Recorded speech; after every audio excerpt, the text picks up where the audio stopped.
सलामकुम मोहम्मद अली, कैसे हैं? वालेकुम अस्सलाम। अल्लाह का शुक्र, आप बताएं। बस ठीक ठाक, अल्लाह का शुक्र। आप बताएं, कैसा चल रहा है सब? बस सेट चल रहा है। सबसे पहले आपने लॉगिन किए।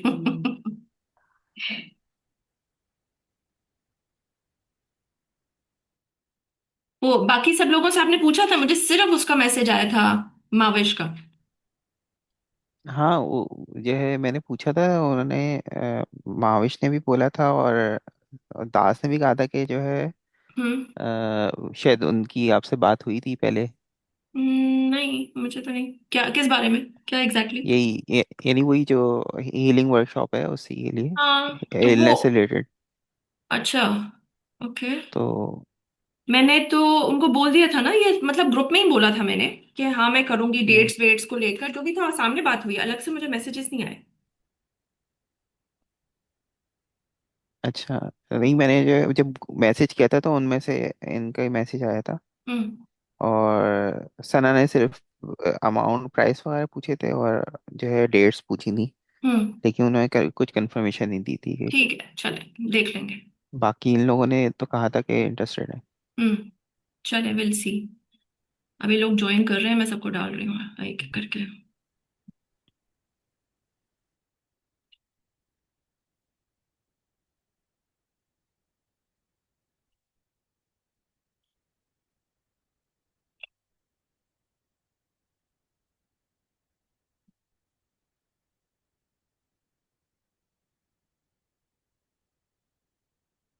ओके। हेलो एवरीवन, अस्सलाम वालेकुम, good evening.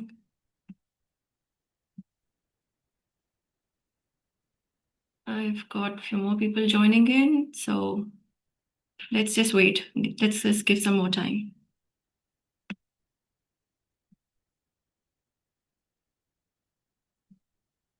Hi Sher Bano, hi Asima, how are you?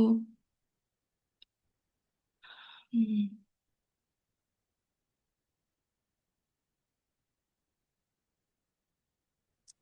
Hello. I'm Hi, good. thank you for Hello. joining. Are you joining for the first time? Because I sometimes No, remember no. you've joined I before. I the last one Okay. I joined in late, but I was Okay. there. Okay. Great. And Great. I had actually done a family constellation workshop Huh? with my tutor just Okay. before that. Mm-hmm. And of course, I was in it. Hmm. But I had so much different learning from what you had done with us. I think it's a couple of months ago. Okay. So, What did I yeah, do? Did I do like a awareness talk or was it something else? awareness talk, Okay. and then you put the Yeah. family system. You use the little Okay. That was, dolls. yeah, a few months ago. Yeah, and Okay. it because and it was amazing for me too because I had Hmm. done that constellation for myself. So when you brought in this knowledge, I use it for Hmm. myself Hmm. and also a lot in my client work after that. Hmm. So So do you practice thank you so anything? much. Do So you practice? I'm a therapist. Okay. So we were taught psychodynamic and Ah, uh, that, but I'm also a trauma informed therapist. So I've been working in that area wow. with some of Okay. those tools. That's So this good. was very, yeah. So, but this is so new. And I think we go so much deeper when Absolutely. we address the system. Absolutely. Absolutely. So That's true. a Where are lot you of, based, Sherbanu? I'm in Karachi. Acha. Okay. Yeah. Okay. That's good. And, but I got my certificate, diploma, advanced diploma, etc., from CPCAB. So Mm-hmm. accredited, yeah. Hmm. So, and I'm private practicing here in Karachi. Oh, that's awesome. Okay. Yes. Yeah. Okay. So you'll be actually interested in what I have to say today. Okay, great. Yeah, Yeah. yeah. I follow you like on Instagram and like I Okay. learned so much from your shows, your Yeah, talks, all of that. yeah. I'm trying to raise awareness first of all because many people are stuck in those cycles, and honestly speaking, they're not even aware that these cycles can be stopped. We can come Yes. out of that, you know. So Including, I think, of course, including myself. of course, of course, we are Yeah. all, stuck in those very weird, very dysfunctional, toxic cycles, be it any aspect of life, right? Money, health, Yes. relationships are a big thing. Internally, how we Yes. relate to ourselves. Hi, how are you, Amina? How are you? Yeah, so unless and until the awareness is not there, forget about healing. The awareness itself is so Yes. empowering. So Yes. the Yes. the idea Definitely. behind what I'm doing is to inculcate that sense of knowing it is possible to come out of the trauma field. You know, it's a field Yes. that people are It stuck is. in. We can dissolve it. We can work on that. We can heal it and come out within the generative field, which is like, very abundant, something that people have never really thought about. True. I had not thought about it myself, that I Yeah. was always, stuck in the mother wound, everything's the mother wound, but it goes Yeah, beyond that. it goes beyond why as a child you even had a mother wound has a lot to do with generational trauma. Yeah. Yeah. Yes. Why we Exactly. inherit a certain kind of mother and father and certain behaviors within them. So that's the whole idea behind what I'm going to be talking about today. Okay, great. Yeah. All right. So stay there But and thank you record. so much. Thank you so much for sharing your insights. It's lovely to connect. Assalamu alaikum, Shaista. Walaikum Thank you salam, so much for Asima. thank you so much for doing this. This is the first time I'll be attending your session, Oh, that's fine. That's and good. yeah, it's early morning here. It's 7 a.m. I'm in Vancouver, Oh, and I okay. might have to step away just to serve No breakfast to problem. family No for a little problem. while, Yeah, but it's just but more really about, looking forward to it. absolutely, it's more about receiving the insights right now. And even if somebody wants the recording, I'm doing the recordings, I can share with them. I probably was thinking I'll share them in the community also for those people who haven't been able to join but will be they'll benefit from this. And Amina, I think, is also joining from your time. You're also 7 or 8. You're from Mine is 10 a.m. I'm on 10 the a.m. East Yes. Coast. So you're Yeah. also in the morning timelines, yeah? Yes. Yeah. Hi, This is Shireen. a very good time for my part of. Yeah, I keep that in mind because I've got people like you who are, on the other time zone. So then I'm not doing morning work. I prefer doing the evening hours so that, the benefit is sent across different timelines. Yes. Thank you. Thank you for Hi, doing that. Shireen. Thank Hi, you. hi, Shaista. Let's just give 1 or 2 more minutes because people are still joining, and I think, yeah, let me see if there's anybody in the waiting.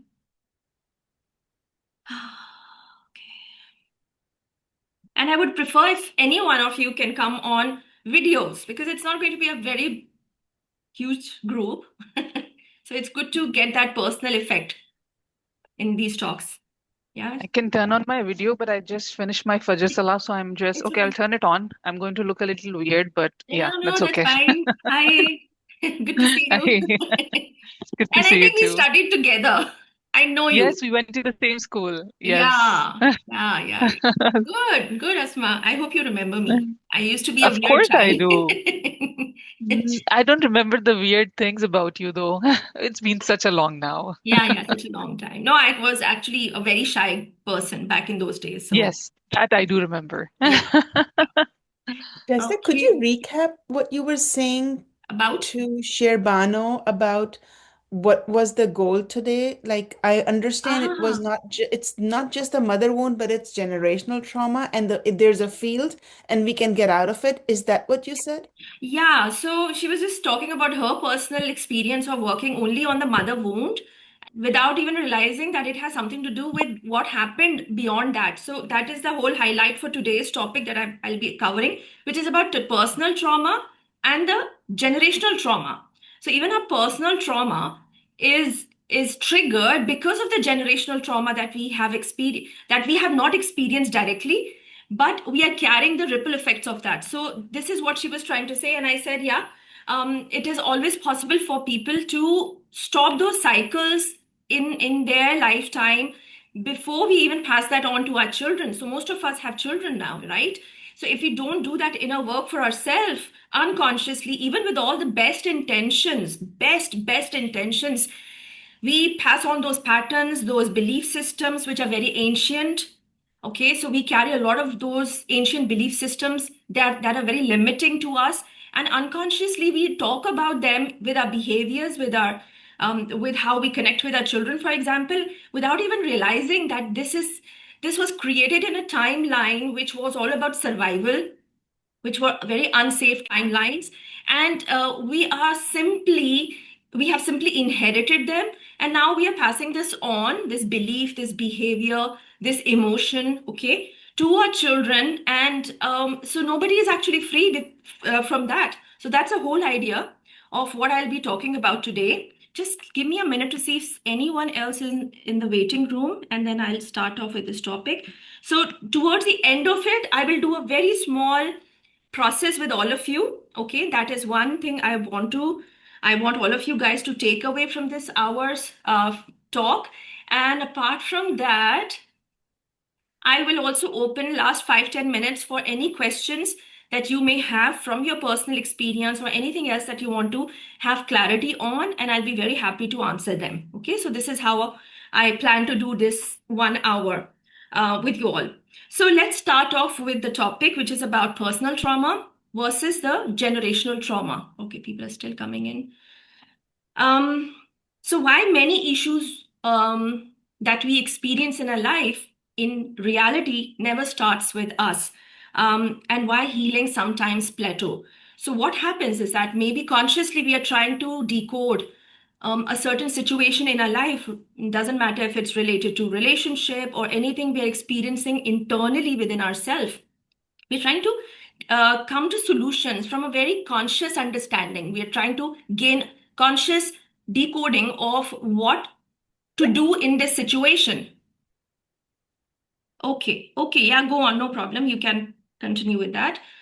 And no matter how much of the intellectualizing is happening, how much of that we are, creating a focused attention towards what we are experiencing and how we can come out of that situation in terms of relationship or money blocks or a chronic health issue, or we are not able to connect with our children, we are not able to connect with our spouse, and something seems off all the time, as if there's a missing piece of ourself which doesn't allow us to live our life with happiness and joy. So maybe we try to have a lot of rituals in our life. Maybe we're holding on to, for example, certain belief systems, certain faith systems, certain religions, and no matter what we are doing, things are not aligning for us, and we are looping into certain cycles and certain patterns all the time without even being aware that what we are experiencing energetically, unconsciously, is something that perhaps has not been healed in our family system. So, and no matter how much of it we are trying to intellectualize with a logical conscious awareness, which is only 7 to 8% of our existence. So, this is something you guys should understand also, that there is a thing called conscious mind, and then there's a thing called subconscious mind. So conscious mind is 7 to 8% of our entire understanding of who we are, and rest of it is subconscious. So there goes the conditioning, there goes the programming, there goes things that we personally have suppressed, pushed down when we were children, because of course when we are children we do not understand what is happening in our environment. There could be a lot of dysfunction going on in our family systems, and we are trying to make sense of what is happening, for example, with our mother, with our father. Why I'm not able to connect with certain parent? Maybe I'm not able to connect with both the parents. I'm not able to connect with my siblings, or there is something going on internally inside of me that makes me feel unsafe all the time, right? So there could be so many things that we are trying to understand from 7 to 8% of conscious understanding, which I often tell to people who come in my space that if the origin of the problem was not in the conscious mind, the solutions are also not in the conscious mind. They are in the subconscious, they are in the soul memory, they are in the somatic physical memories of our bodies, where the concept of epigenetics comes in. And once I'm going deeper into the topic, I will explain what does epigenetic means, right? So we are carrying all those memories epigenetically in our physical body. And of course, when I do these processes with people, the moment we connect to that body part, the memories start to come to the surface. And it's amazing how the person doesn't recollect that memory consciously, but the body is bringing that up to be released, to be resolved. Finally, something that the previous generation, maybe our mother and father, were not able to look at because it was too painful for them, right? So most people believe their pain started with them. So pain could be any pattern, any suffering, any struggles. It started with them. It is individual. It belongs to me. I'm in this mess kind of a belief. But in my work, I see again and again that many struggles that we go through did not begin with us as an individual. It is systemic. It is coming from our family systems. When healing doesn't work despite awareness, conscious efforts, and going to other forms of therapies, all right? So there are multiple forms of therapies out there. It's often because we are treating inherited trauma as personal trauma. So, wherever you are in your healing journey and you've done a lot of inner work, whatever that would be for you, your reality, and despite all of that, if situations in your life are not budging, are not getting better, are not getting resolved, and you're still feeling lost with that aspect of life, or multiple aspects of your life are not clear to you, then for sure it's a clear sign that it's an inherited generational trauma and it's complex in its nature. That is why some other form of therapies, without being any creating any judgment around them, I'm just saying that certain forms of therapies can actually create a limit to how much they can take you further down your trauma or your situation. They might be able to scrap off some surface on one layer or a few layers of it, but the core wound has not been looked at, and therefore it resurfaces again. um, Bert Hellinger, who's actually a founder of Family Constellation, he says that what is not resolved in one generation will be repeated in the next. And when the repetition happens in the next, this is from my own practice, I have to add to that quotation from Bert Hellinger, that it becomes like a snowball effect. So the next generation actually feels so much of it. That is why if you have anxiety, for example, any form of depression, anything, any behavior that overwhelms you, it's a clear indication that what you're experiencing does not belong to you. Anything that belongs to you, you can actually handle it. But whatever is overwhelming you, your life, keeps you in that loop all the time, didn't even begin with you. It didn't start off with you. It often began much before you were even born.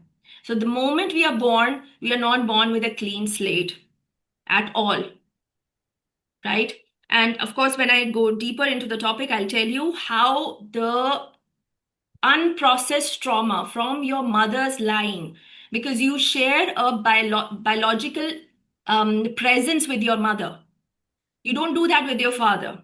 So we all come from our mothers, right? So which means biologically we were a part of her.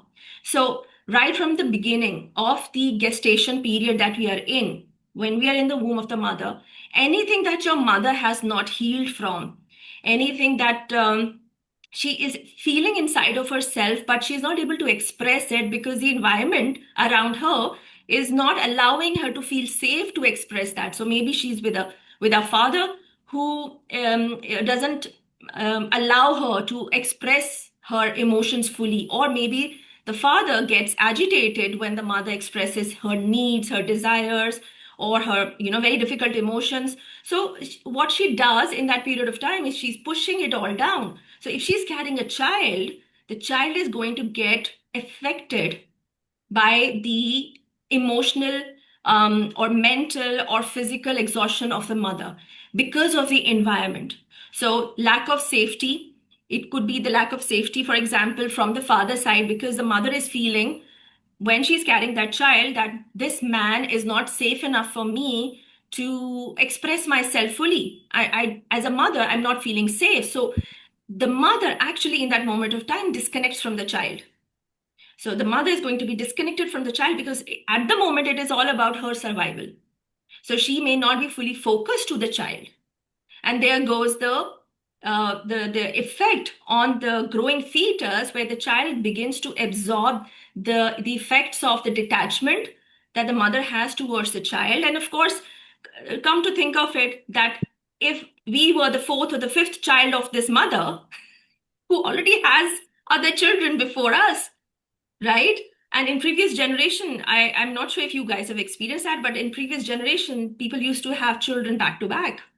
So maybe there are seven children, maybe there are 10 children, and maybe one or two of the siblings just doesn't make it to life. Maybe they have a very early childhood, and they die sooner because of a health issue, anything like that. So those children are also forgotten in the family systems, right? I mean, and this could be very triggering for some people, but it's a reality.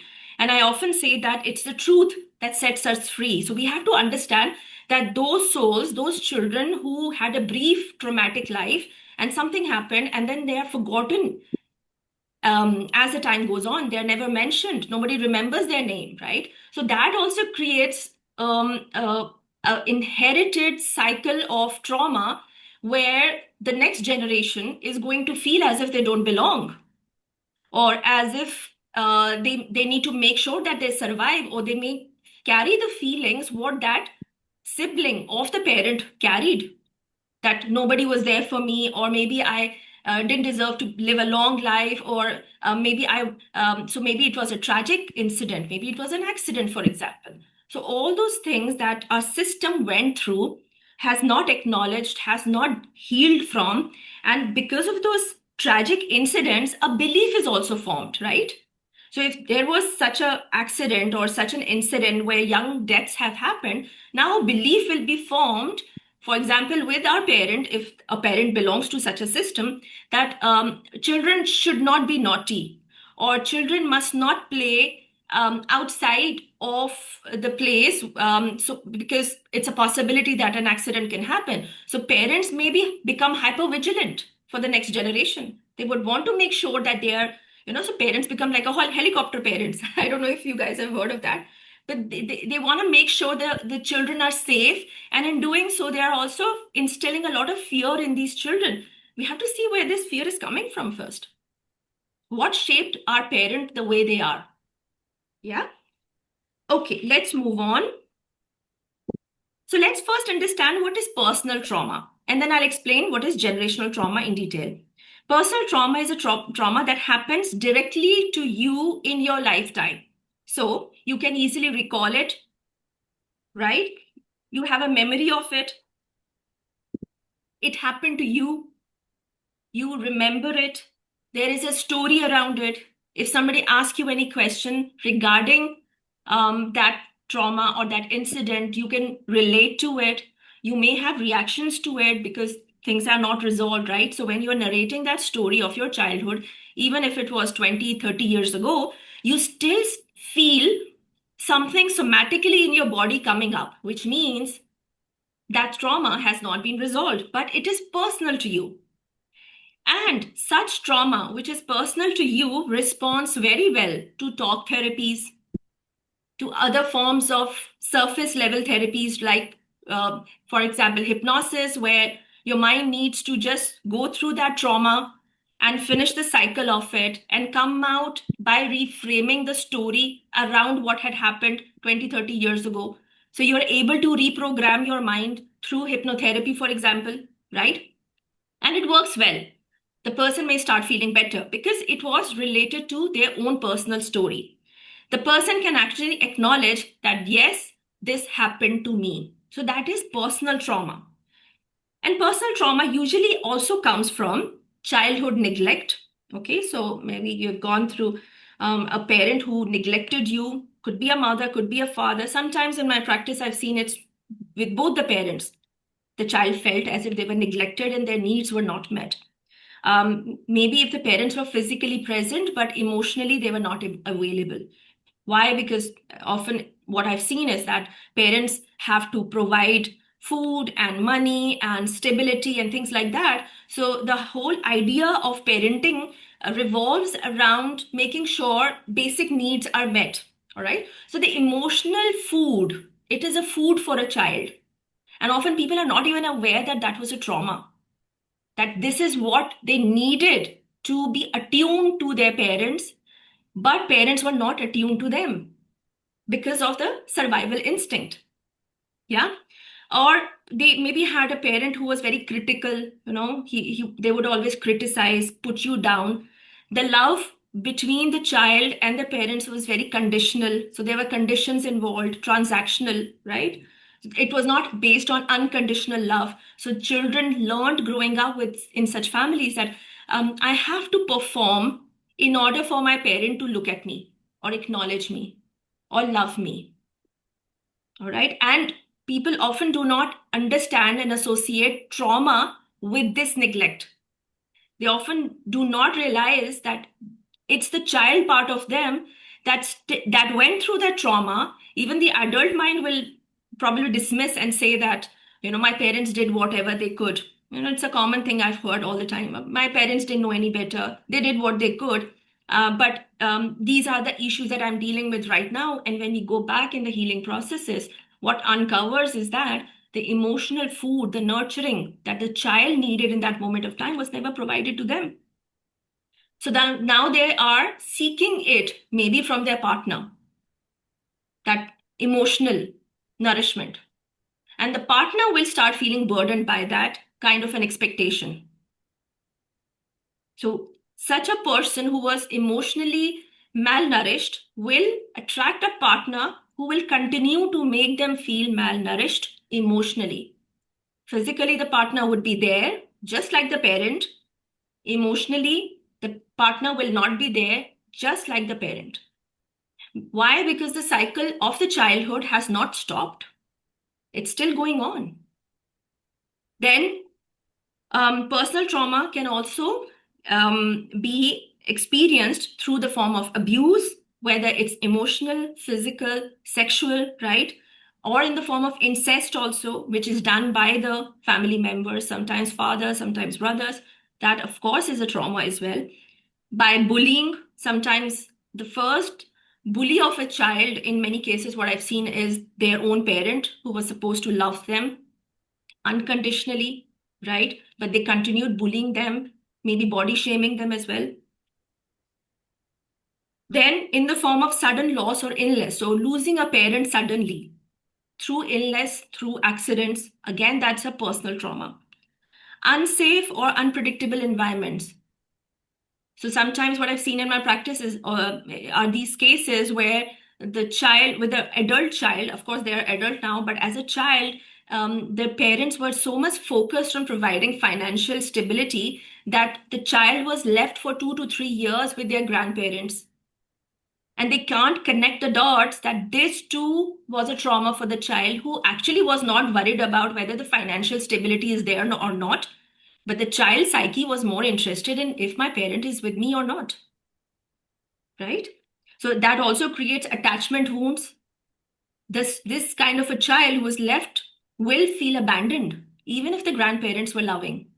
The child will still carry the feelings of maybe something was wrong with me, or I will always be abandoned in my relationship. So if a core wound is created with such a belief, this belief will always keep on confirming itself either in our workplace, either in the money reality. If we open our business, the business will also reinforce the same belief that money is going to abandon me. I will lose all the money.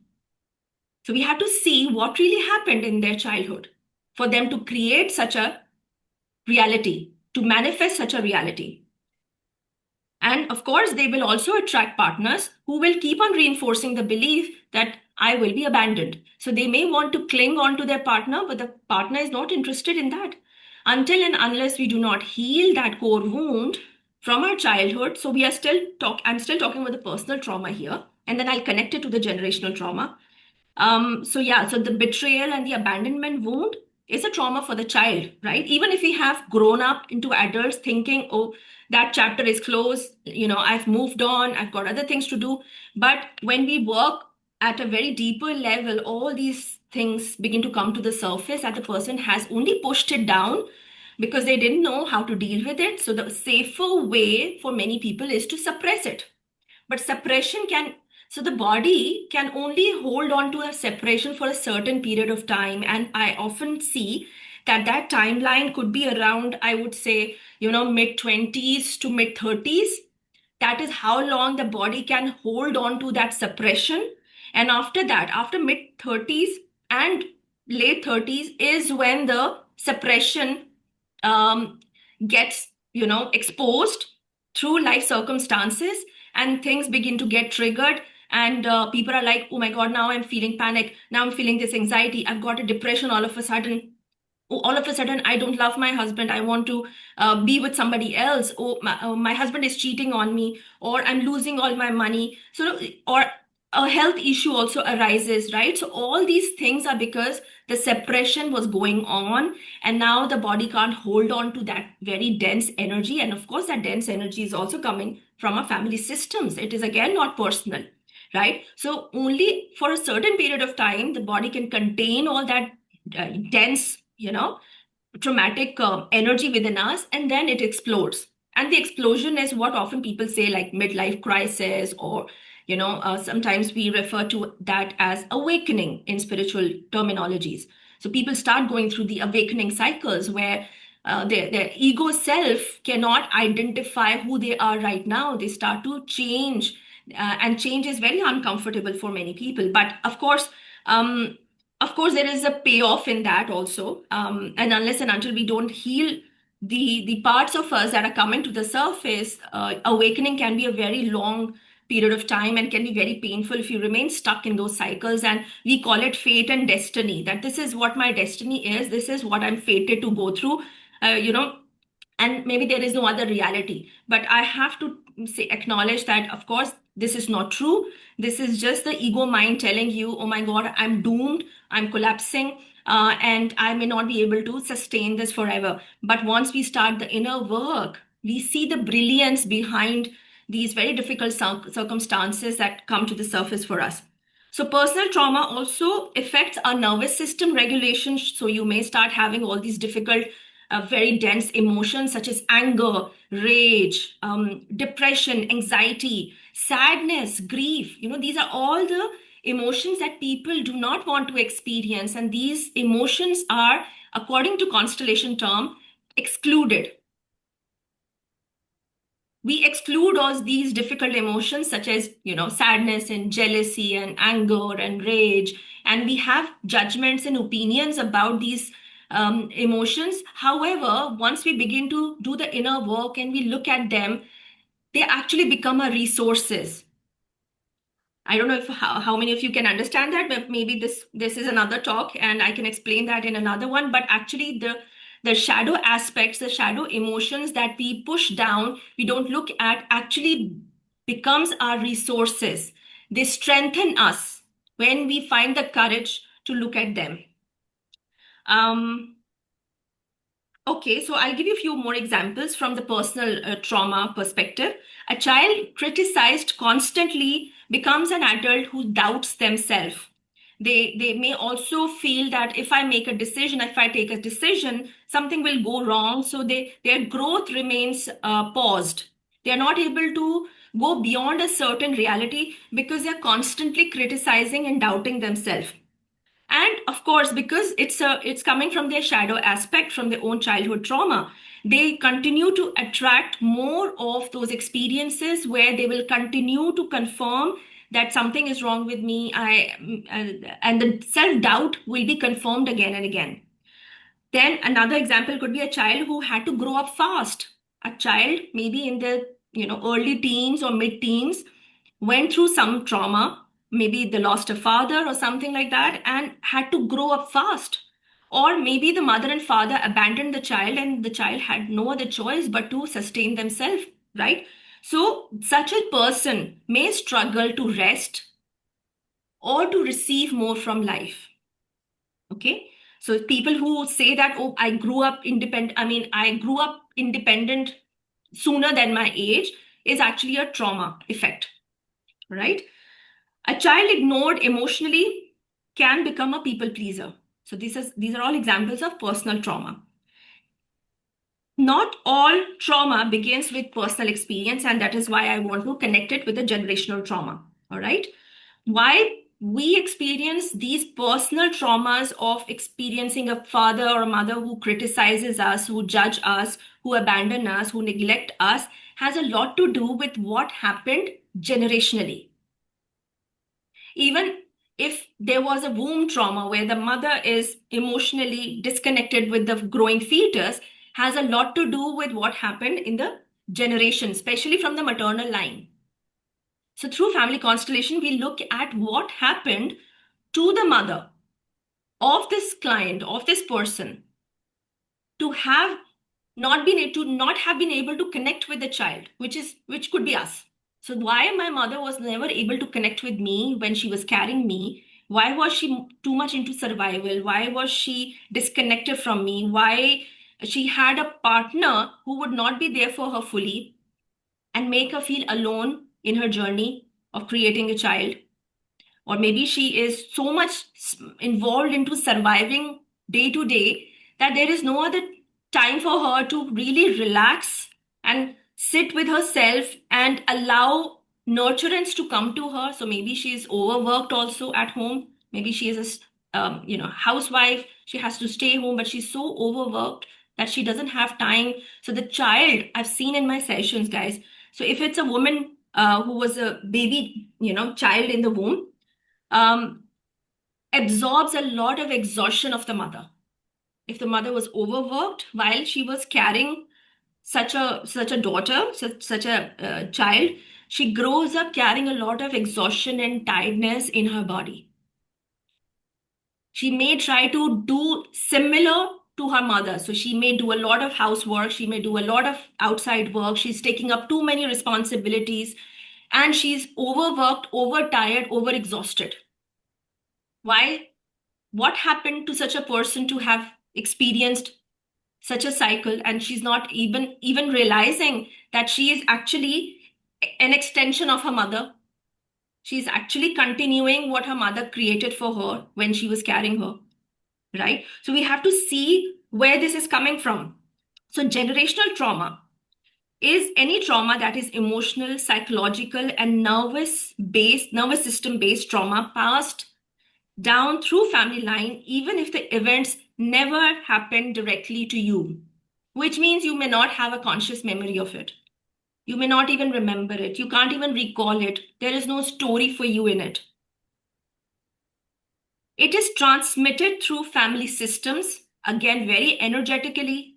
And of course, people normally do not see energies, right? They can't decode what's around them, right? So it is transmitted through family systems, and in family constellations we have a terminology called morphogenic field of information. Okay, maybe you guys can do an additional research on what this term means. Morphogenic field of information.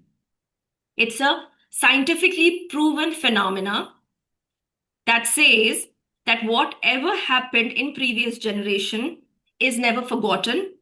It is remembered by this invisible field of information that is ever present around us, that was ever present around the time when our ancestors were, living on this planet, right? So no memory, no incident, either it was good or not so good, has been forgotten.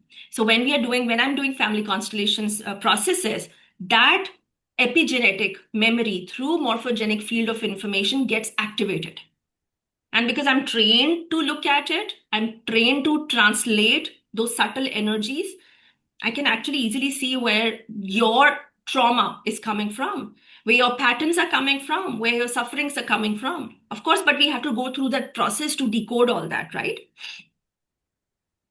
So it is transmitted. So generational trauma is transmitted through family field. So family systems and family field, which is invisible. It is also transmitted to you genetically. So it's very much biological also. Why? Because if your ancestor had gone through wars and displacements and starvation, for example, it creates survival threats, right? So that the energy, the emotions of how are we going to make this to life goes into the genetic pool, and how the genes express or not express themselves, right, has a lot to do with the environment they were placed in. So it gets transmitted through genes, through family systems and family fields. Emotional patterns. Now, how we saw our mother reacting to a certain news, for example, or if there is news on the on in the news right now that there's going to be a war, for example, or there's going to be this uncertainty. How do our parents perceive that threat, right? So as a child, we can absorb all those emotional patterns from our parents just by watching them, right? So that is another way how generational trauma affects the next descendants. Then the belief system. So girls are supposed to cover themselves up, or girls are not supposed to do this, girls are not supposed to do that. Most of them are actually beliefs, and they're very ancient beliefs, and nobody questions whether they are valid in this timeline or not. And most of those beliefs are very limiting. They are fear based, they limit our potential. So we must find the courage to question, is this belief favorable for us? Is this what I want to pass on to my children? For example, I'll give you an example from my personal life experiences, that if I have fear of swimming, I have fear of water. Because of the inner work I've done, I've not passed on that fear to my children. Both my children swim. Even though I saw them swimming and it could trigger something inside of me, of course, there could be a story around that for sure. But if I stop my children from experiencing what they want to experience, I'm actually passing on my beliefs to them. So the best thing as a parent we can do is not pass on our own fears to our children. That is one way we can stop it. But if the awareness is not there, we just pass it on, right? Through our behaviors, our nervous system imprinting, and epigenetics. The common sources of generational trauma are wars and violence, which still have been happening, of course, in our current timeline as well. But our ancestors, our mother and father, if you look at the time, yeah, I know. Thank you, Ali, for reminding me. I'll try and wrap this up. Um, so wars and violences, famine and starvation, forced migration or displacement, early deaths of a grandparent or more than one grandparent, which means that our parents could not receive that connection and that full bonding with that parent who they lost at an early year. Abandonment or excluded family system, family members. So excluded family members is again a very huge topic. So I don't want to go into that right now. Maybe I'll put up another awareness talk on what does excluded family members also mean and how they can also impact us, even if you're not even aware of them. Secrets in the family system that have never been acknowledged. So maybe there's a secret child, there's a secret marriage, or something like that, which the system has not acknowledged or does not want to look at. That the effect of that secret will be carried down in the generational line.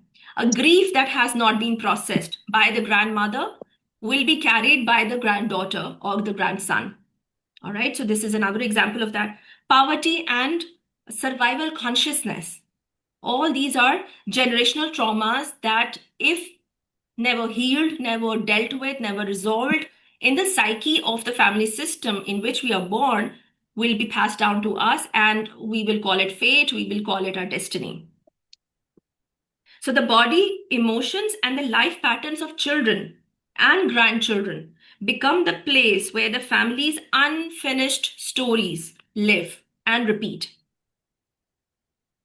So generational trauma happened before you. There is no memory. Memory is mostly in the subconscious and in the body. Feels vague, heavy, and repetitive, which means it's a cycle.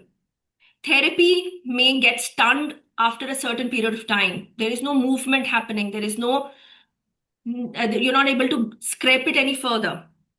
And the question that a person often has who are carrying generational trauma is, why does this keep happening to me? They always have that inner voice, why is this happening to me? Why am I going through this? Why is my partner, why is my money not staying with me? Okay, let's move on. I'll give you a few health-based, just maybe 2-3 minutes more, and then we'll probably do the process, and then I'll open up for the question and answers also. So I want to give some health-based indications of how generational trauma can affect people. So sometimes, I'm not sure if you guys have experienced this, but if somebody has chronic constipation, so if a child, for example, has chronic constipation, right? And clinically, constipation often doesn't have any medical cause, right? According to the constellations perspective and the systemic pattern, that child probably is born in a family system where emotions are withheld, emotions are not expressed. There is a lot of silence in the family system. Probably anger or sadness or sensitivity is not allowed. Maybe there are family secrets also.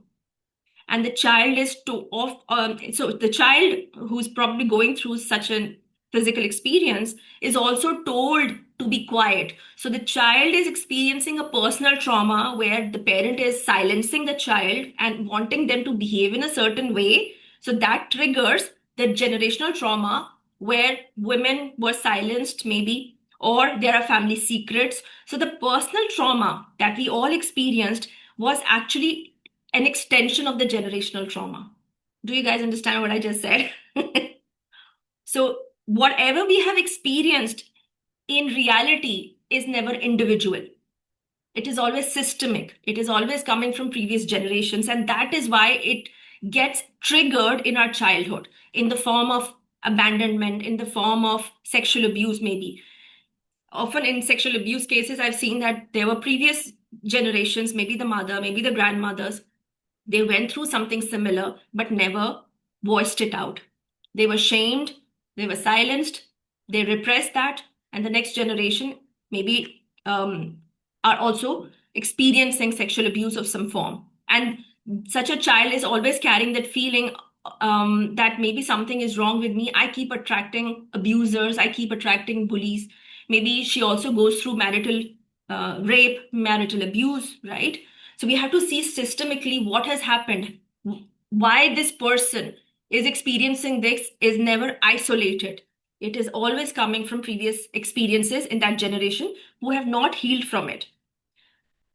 Sometimes you may have also experienced, people talking about gluten intolerance, for example, or digestion sensitivity.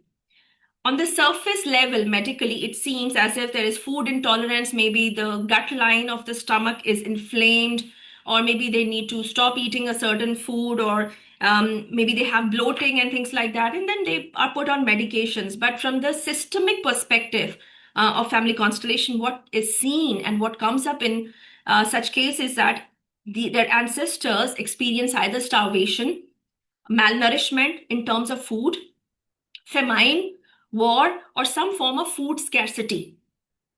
Of course, when previous generation, if they have gone through that, they'll be very hypersensitive to anything that is going to be lack, anything that's going to be scarce. So their genes are, of course, going to get changed. The genes are going to carry epigenetic memories of this could happen to the next generation. So the next generation needs to be super sensitive to such a trauma, even if it's not happening, right? So their unprocessed trauma of having less food, for example, or going through scarcity will get triggered in the oftentimes they skip such trauma skip one generation and they turn up in the next generation.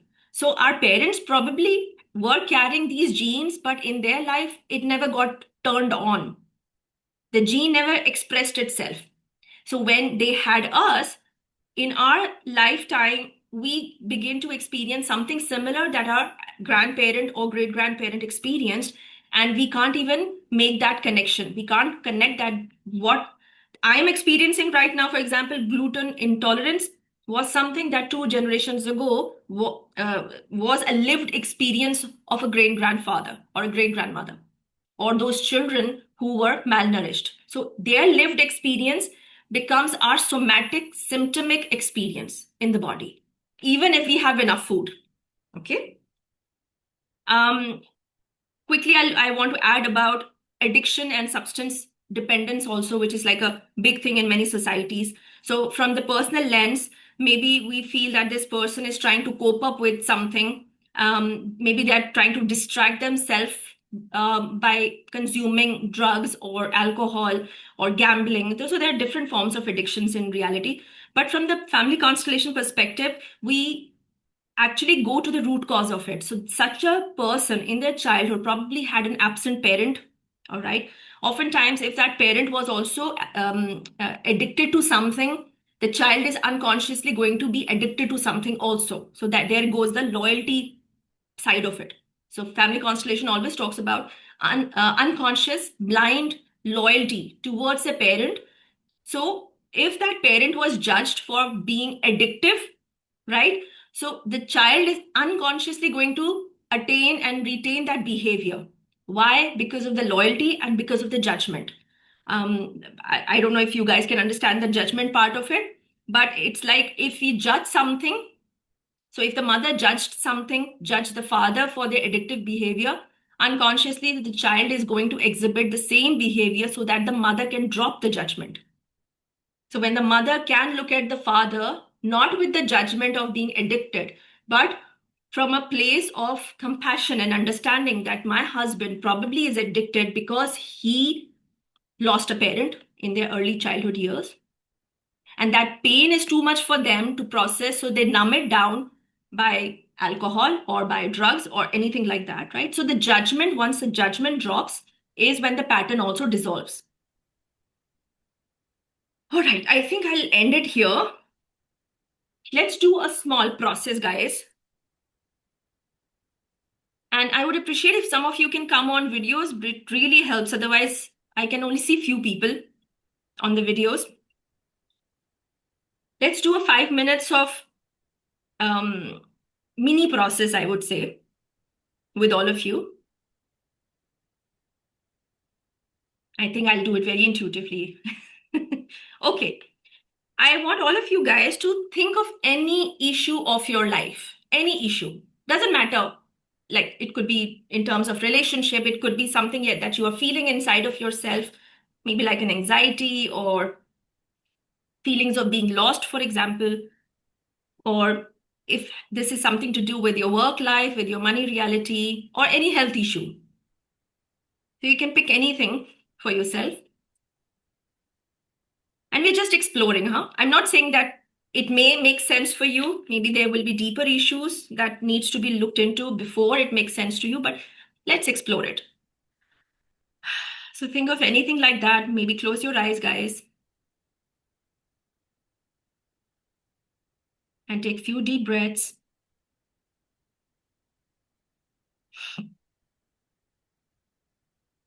And think of that situation or that behavior or that emotion.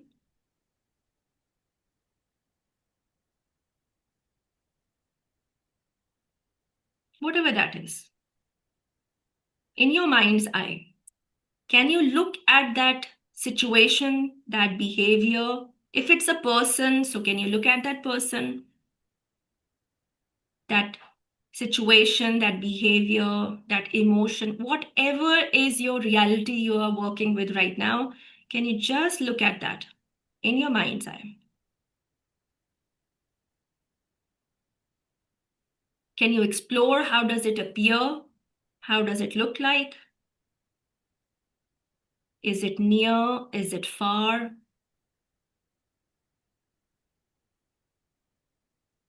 Make a mental note of whatever is coming up as you are looking at it. Is it big? Is it small? Is it near? Is it far? And as you are exploring it, what is happening in your body? Can you also explore what's going on in your body when you're bringing up this situation or this emotion or this person or this experience? What is the emotional charge that comes to the surface? Make a note of that emotional charge. Is it sadness? Is it anger? Is it rage? Is it discomfort? Is it anxiety? And if you don't know what that emotional charge is, doesn't matter. Still make a note of it. Sometimes you don't know what kind of an emotion it is, and that's fine. And what is happening in your body and where? Do you feel something is stirring up in your heart, in your shoulders, in your stomach, in your legs, in your eyes, in your temples, wherever? Just make a note of it. And if there's an emotion also that's being generated physically, make a note of it in your mind. We are just exploring. Maybe you can place your hand on that body part where something is being sensed, wherever that sensation is coming from. How does this situation, this person, or this experience that you are looking at makes you feel? How does this situation or person or experience makes you feel? Can you allow that feeling to come to the surface? Whatever that feeling is. Maybe you can hold that feeling in the palm of your hand. Can you pull out from that body part whatever that sensation is, physically, somatically, that you're sensing? Can you use your physical hand and gently pull it out in your mind's eye and look at it? Look at what it is. Keep your eyes closed as you're looking at it, because you're looking at it not from your physical eyes, but from your spiritual eyes. And it's very safe for you to do that. Even if it's uncomfortable, find the courage to look at it. Can you name it? What is this? Is it grief? Is it a wound? What kind of a wound it is? Can you name it? Can you give it an identity? Do you recognize it? Just note it down. Whatever is coming up without trying to understand it from your conscious mind. Conscious mind has nothing really to offer. Look at it in a non-judgmental way. And then ask yourself, who does this belong to? What am I carrying? Is it mine? Who does this belong to if it's not mine? Take a few deep breaths as you are processing it. Who does this belong to? Who else felt that way and has never dealt with it, has never expressed it? Whose emotion, whose experience, whose pattern am I repeating? Who went through it but never worked on it? Is it your mother? Is it your father? Is it someone else? Are there many people in your system who has gone through something similar? Can you acknowledge that also? If that is the case, apart from you, who else has gone through it? Can you acknowledge all of that and say, I see where this is coming from now. It was never my personal trauma, personal pattern. I see where this is coming from now. Even though it's uncomfortable to look at it now, I have the courage. Because when I heal it, it heals for everyone also through me. Someone has to look at it. And at the moment, it's me. So can you acknowledge your own inner resource to also be able to look at it, which nobody has looked at it before? Can you applaud yourself for that? And whatever is it that you're carrying in your palm right now, that you're looking at with your mind's eye, can you leave it with whoever it got created for? Can you drop that in the timeline, in the generation? If it was your mother and father's generation, can you drop it there energetically and say, I leave it with you? I drop it with you. You are the big ones. I am the little one in the system. I've been carrying this pattern, this emotion, this experience on your behalf.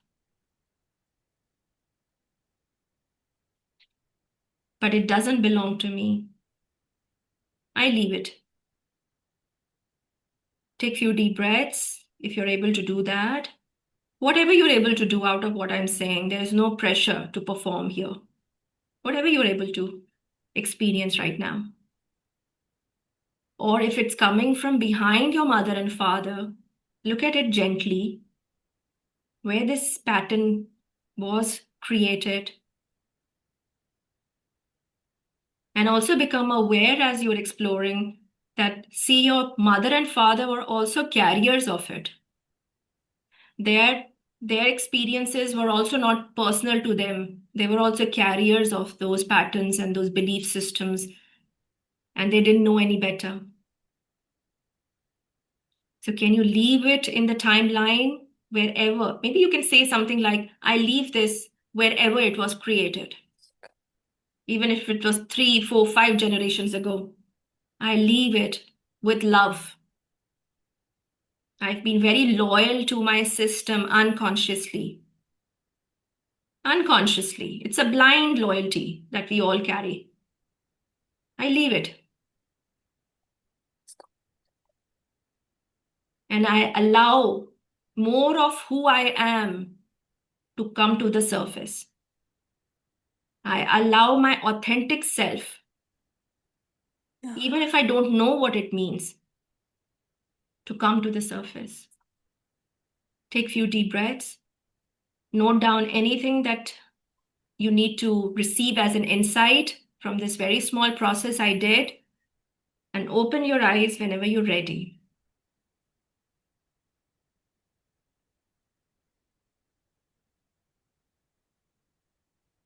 Maybe have a glass of water, some sip of water after you're done with this.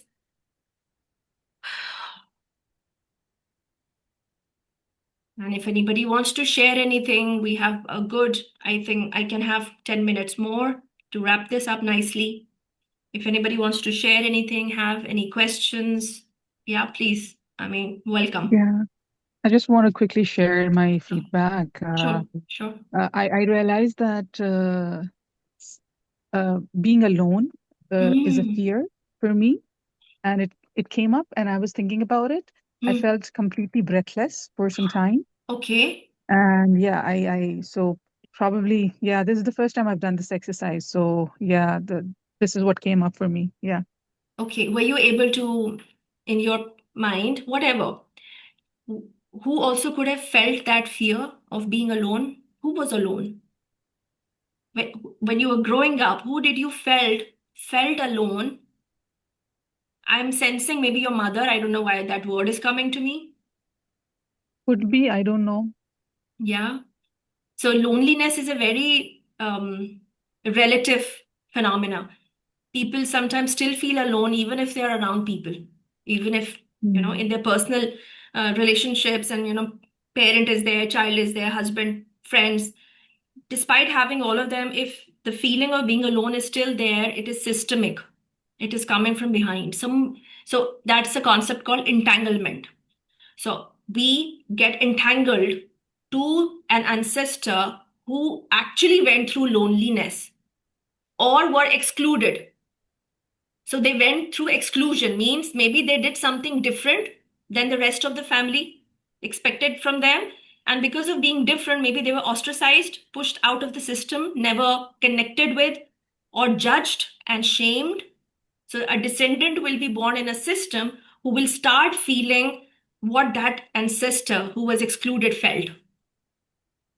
So the Mm. system never forgets anyone, even if even if they are too far away. Even if they're Mm. forgotten, they died and never came back. The family field, which is very energetic, a morphogenic field that I was talking about, it never forgets. It still wants that person to be acknowledged back and brought in back. So in these processes, we tell that ancestor, you have a place, you belong. I'm sorry this Mm. happened to you. I'm the descendant. I know how it feels to be alone. So I drop my judgment about you. And the system also begins to drop the judgment. right? So I do have a feeling maybe what you're experiencing, Asma, could be a form of entanglement, huh? Mm. Something that Yeah. doesn't make sense. Maybe you have people around you, but you're still, carrying, why do I feel as if I don't belong, or I'm feeling alone in my internal space, Mm. Mm. right? So my, For me, like being alone is the biggest fear. Like I can't go for walks alone. I need to have a ah, partner. I ah, fear what if my husband passes away. I'll be alone here ooh, in Canada. yeah, My yeah, family will yeah. not visit me. I'll be all of that stories then made Oh, up stories. yes. Yeah. Yes, yes, yes. Yeah, and they seem very illogical. The conscious mind will be like, why is this? Am I? And sometimes we create a personality around it also, that this is what I Hmm. am. But in reality, it's an entanglement. It's an extension of what somebody actually felt but could not process it. So now maybe you are an empath, you feel too much. So that systemically has come down to you for you to release it and work around it and heal it and release it. Right. Otherwise, Shasta, I would Asma, love it to limits work you. with you. Sure, sure. I would Just, love to work with yeah, you, you and have. I'll message you after, Yeah, yeah, probably you after do this. Yeah. that. Yeah. Otherwise, we actually pass on this very uncomfortable experience to our children, but you may not be able to realize that you are actually something else outside of this fear. So Hmm. yeah. So yeah, just message me and then I can guide you better. Thank you. Thank you so much for opening up. Yeah, thank you. Bless you. Anybody else wants to share anything? Any questions? Yeah, guys, go on. Could I, if Sure, no sure. one else? Yeah. Sure, sure. Yeah. So I felt I've been wanting to message on the group also, but I'm kind of feeling a little awkward too. So I wasn't in the previous questions, Okay. but I think what I've been struggling with recently is the idea of money. Huh. And Huh. it's become kind of scary for Hmm. some reason. Hmm. And so when you made us do this exercise, for me, it was money. Hmm. And it's reachable yet not reachable. Wow. Okay. And it is, so it was sadness. I felt sad. Yeah. And Yeah. then when I took it out, there was desire and light. Ah. Uh, Okay. so I'm like a little confused there. And I have been consciously experiencing this feeling that it's there, Hmm. but it's not reachable. Yeah. So what I'm sensing in your experience, I could be wrong, but just because I work with so many systems, and I see this all the time, especially when it comes to money reality, is that if in our system, people before us, so let's think about our mother and father, if they were able to achieve, for example, let's say 10 dirhams. Okay, I'm giving you a very easy example to understand. So, if they were able to receive only 10 dirhams in their life and they were never able to achieve 20 dirhams, as a child, we will feel guilty of going beyond 10. So, Mm, there's a term called glass ceiling effect mm, that we cannot break free from. So we want to go there consciously. Yes, we want to manifest a lot of wealth, a lot of money, a lot of ease in our life, abundance in our life. I actually did a full day workshop last month on money blocks, right? And I mm, mean, there were phenomenal experiences that came up. Why people experience these limitations, which has everything to do with generational trauma, where if the parents were never able to excel in their life, unconsciously, we continue to sabotage our abundance, our growth also. That is one okay. aspect of it. That is one aspect of it. So if the father was never, and what kind of impression have you received regarding money? What kind of a relationship you have with money? I often tell people, guys, money is just not about, that note or that digital embodiment that we see. It's an energy. It's a Mm, divine energy.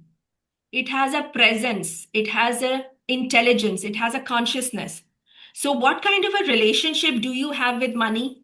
People are often like, what do you mean relationship with money? Which means growing up, if we were never able to have that relationship with money, mm, let's be honest, in our adult years we will continue feeling lost with money because we haven't built that up. The bond is not there. The bond is maybe fear based. Oh, if I have money I will lose it.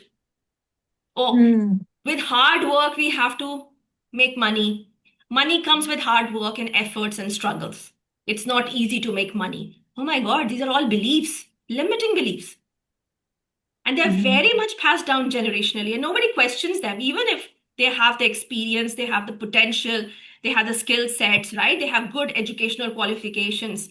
They still come out with these beliefs, and these beliefs limit them. And they can't go further than that, beyond it, Mhm.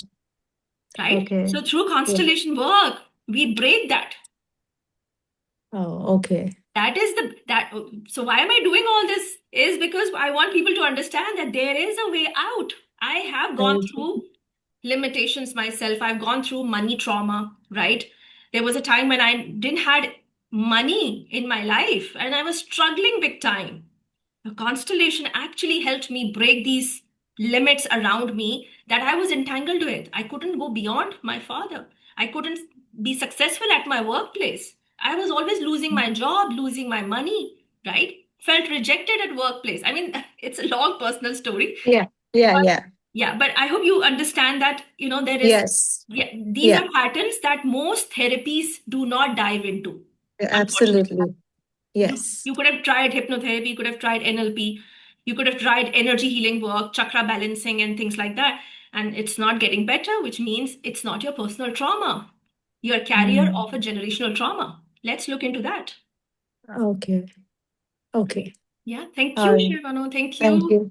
for your Thank you. questions. Yeah. Anybody else wants to share anything, and then I can wrap it up? Sorry, guys, I'm a bit fast. You can always stop me. That's my ADHD mind doing its work. So, Shaista, I would like to share my experience. So, I Sure. was feeling a lot of sadness and pressure on my face, and it was like coming from a lot of sense of abandonment, uh, being a Ah, middle child, and okay. I was just getting more sad that like I have been doing the same thing to my middle child. So We that do that. so that Yes. was something, yeah, I observed in this like short exercise. Yes, yes. Were you able to see where this is coming from? Of course, your own childhood, but Yeah, from own. the abandonment wound actually starts off with your parents also. If they felt abandoned also and didn't work it out within them.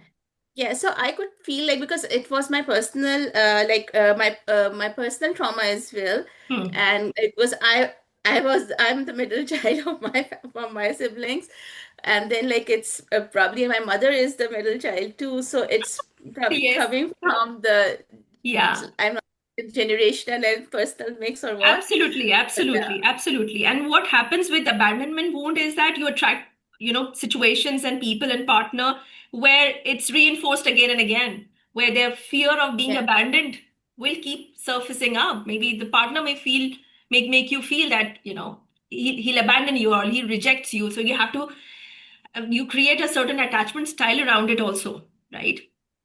true, And of course, our children mirror that back. So, whoever you are not able to connect with in terms of your child, in children, that's your own inner wound also reflected back through that child. So, that child is mirroring your own inner child wound, probably around the same age. So, if your child is 5 years and you're, mirroring that back to you, you have to see what happened to you when you were 3 to 5 years of age. okay, Right? Children are also our teachers, so they do their best work to reflect what we need to work on. true. Thank you Thank you. so much, Shireen, for your question. Anybody else wants to share anything? And if anybody wants to have a recording for this, please message me, and probably tomorrow I'll do that once it's downloaded fully.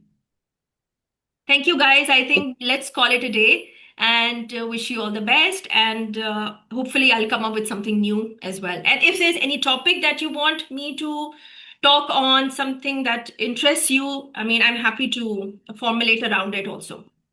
Yeah. Okay.